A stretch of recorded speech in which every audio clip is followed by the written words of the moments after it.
Welcome to Unit 5, Chapter 40 on Economies and Diseconomies of Scale in Business Operations.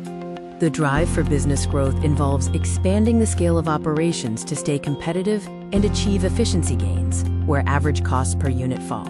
Survival often depends on reaching a sustainable scale. Economies of scale illustrate that as a business increases its scale of operations, average costs typically decrease until reaching an optimum output. Beyond this point, costs may begin to rise due to inefficiency.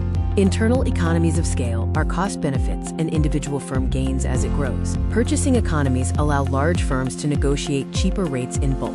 Marketing economies enable fixed costs, like advertising, to be spread over more units. Technical economies involve using specialized machinery more efficiently.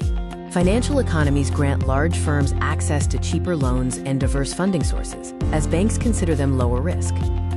Managerial economies let large firms hire specialist managers, improving efficiency. Risk-bearing economies come from diversifying product ranges and markets, offsetting business risks. External economies of scale are benefits enjoyed by all firms in an industry as the entire industry grows.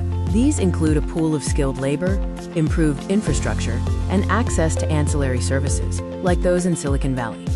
When growth goes wrong, diseconomies of scale cause average costs to rise due to inefficiency. This happens when production becomes disorganized and wasteful, often resulting in poor communication, low motivation, and a lack of control. Bureaucracy in huge firms slows down decision-making and wastes resources on excessive administration. Poor labor relations lead to demotivation and conflict. Large firms must often decentralize to overcome these coordination problems. Control and coordination problems are evident in firms with thousands of staff and global branches.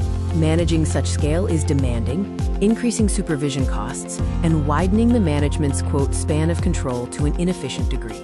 Barriers to expansion include a lack of finance, as small firms are often seen as too risky for large loans. Some markets, like luxury yachts, are too small, while some owners lack managerial skills or the motivation for large-scale responsibility. In summary, small businesses avoid diseconomies of scale but miss bulk discounts. Large businesses gain cost savings but risk losing efficiency through bureaucracy. Thank you for watching this video. Find more educational content on business and other subjects by visiting the YouTube channel shown here. Here are the image sources used for the first set of visuals in this video. The image source for the last visual is shown here.